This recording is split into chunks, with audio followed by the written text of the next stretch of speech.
I think now's the time to ask.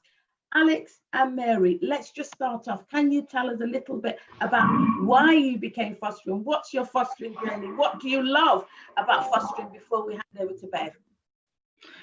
You want me to start? Okay.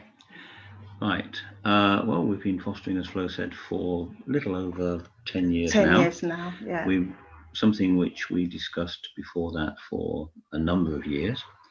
And getting into fostering was something which, whilst we wanted to do it at the right time, we made sure we had everything established, everything in place within the family, so we had a good structure, a good basis to work with. But it's something where we can give back to community, we can work with children, we can help them develop, help their future, help them achieve their potential, their growth, their opportunities in life. Everyone's not as fortunate as we feel we have been, but we'd like to share some of that good fortune amongst the children, help them develop, help them grow, see their evolution, their life change and develop, and see how they can achieve what they want to do in life and where they want to go, and help them on that way, give them the structure, give them the framework for them to be able to develop their life, their goals, their potential. Yeah, and their independence. That's it. Yeah. And yours is an interesting one, isn't it? Because you came together as joined us as foster carers. You've got your son of your own, and you've got 3 placements. Yeah, 3 placements. Yeah. So you've actually opened your whole entire family. Yes. Tell us about that. How has it been on your son? Initially, when we, like Alexa said, we thought a lot about fostering, what we wanted to do. And when we did decide, we decided to incorporate not only just us two to make the decision, but also to involve our son also, because he also lives in the house. When we start fostering, when the children come, they're also going to be living in the house with him. So we wanted him to be aware of fostering, of what we intended to do. So we discussed it first with him, and we explained to him that we wanted to help other children who, like you said in your presentation, that some of them, their parents, the reason why they're not living with their parents because they're not well or other issues. So we wanted to help other children, and so he was very, very keen with that. And then initially also, because I come from my profession is mainly on caring for people who are with vulnerability. I used to take him a lot with me to work, for him to see the other side, to get to meet people with disability, people who have got different issues, children and adults. And he was always so keen to learn.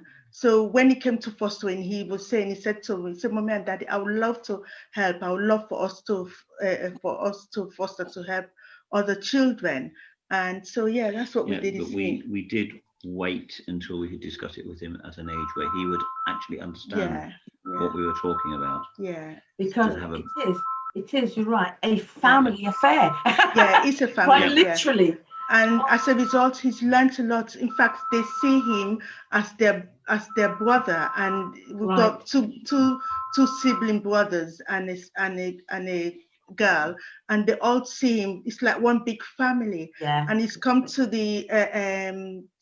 it that he supports them, like this homeschooling, which with this unfortunate virus that's going around. He's helping with one of the children to help them with maths and stuff, and he's doing very well. So they see him as their brother, and he supports, doesn't he? He does. And they actually, the children, in fact, don't like being known as their foster carers. When they introduce us to their friends, they introduce us as their auntie and uncle, which is a very good sign. And they introduce Marvin as their cousin. I would say it's not something which we instigated. It's something which they instigated. They came with that. So this is coming from the child. It's from the child, not from us at all. No, that's lovely. That's good. Sorry, we've also got Beverly, who is the other end, really, because Beverly's been fostering for a long time as well, but doesn't have any young children in the house, do you, Beverly? So tell us about your fostering experience. Where I started out with, I've been fostering a long, long time. But when I started out with teenagers. So I've been through, from young age, and I've been through all of the little problems with them. And I've actually carried them through their teenage years. So they all keep in touch. They still keep in touch with me. Then I started on the mother and babies. While I was doing a teenager, I did have a mother and baby. So we got into that. And the mother and babies that I had was mother and babies that had to do a lot of assessments. Right. To make decisions whether the baby goes the mother care for the baby, or the baby goes to guardianship or adoption. That was very interesting. It's a lot of hard work, but then the end results is what pleased me and pleased everybody, because I'm happy that the baby is gone to people who love them, and will bring them up and things. But the teenagers, I have been through teenage. And we know, don't we? You do not need to be a fostered teenager to give us push our buttons, do you? Exactly. All children can do that to us. But do you know something? I've been in fostering. I've been working at Banya for 15 years now.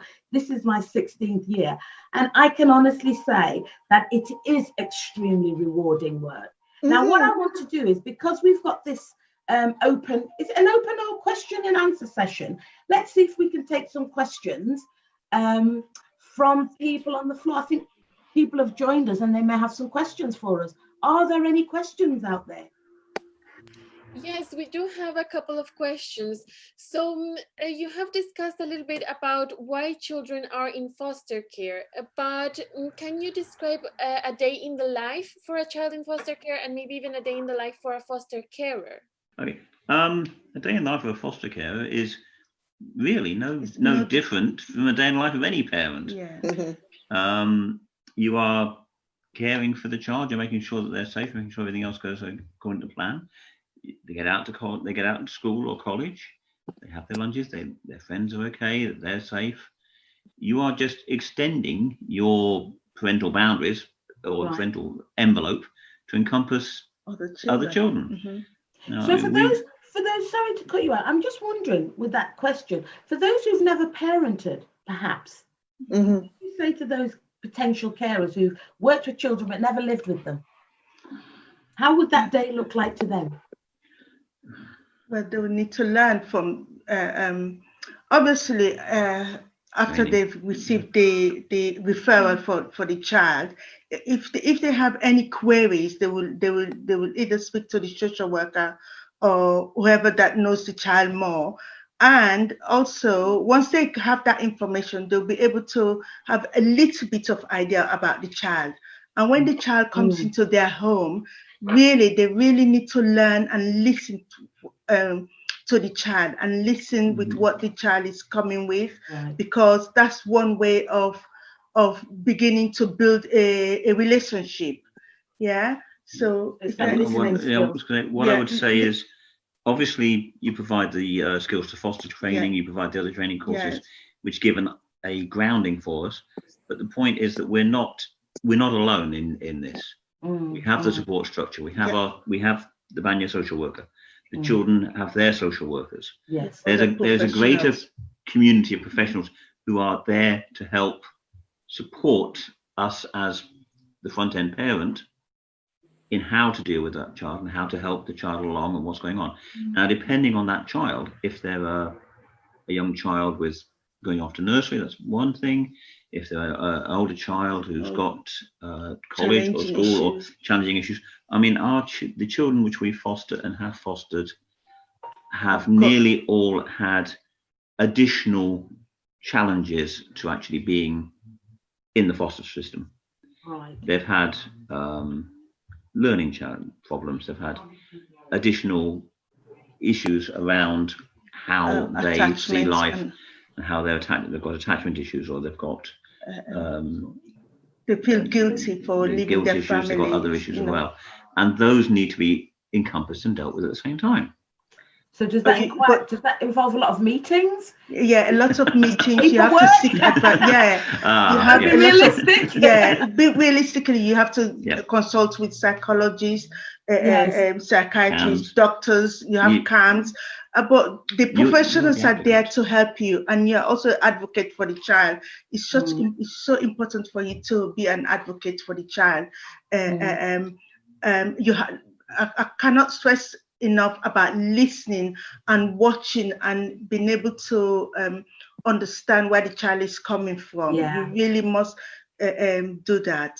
Yeah, thank you. Bev, do you have anything you want to add? Yes, because I've had a child, young teenager who had learning difficulties and was afraid of staying into school. She would not go to school. So I spent a lot of time with her by going to the school with her. She stayed in school while I was there. If I leave, she's out of school. Then there was exam time, and then I said to her, no, you need to take your exam. She was extremely good because of her learning difficulties. She was very good with art. She's a very good artist. So I needed her to take that exam. So I sat half a day at school letting her do the exam, because every now and again she would look to see if I'm still there or not. That's right. So really? Yes. So I had to stay there for the entire exam thing. And she passed the exam. Oh, well done. So I took a lot of time with her. Even her getting into problems, I would be there. I would be the first one there for her. And I also keep on telling her, I love you, you're my daughter. No. And that has a lot of positive reassurance. And even now she's an adult, she's on her own, she calls me. I hope she's still doing her art. yeah, she is. And then you see, because she cannot concentrate, she don't have that length of concentration. She can't do any other work, you know. So I am there for her, and she says, okay, she's going for an interview to do this work and that work. I know she's not going to keep it up, you know, but I encourage her. So even now, I'm still encouraging her. I'm still telling her what to do, and you know, and it's good. It's very rewarding, very, very rewarding. Do you know, some of the key words that we're using here, you know, rewarding, reassurance, advocating. Foster carers are coaches, aren't they? Foster carers even can become students, as in best case, go back to school. Exactly.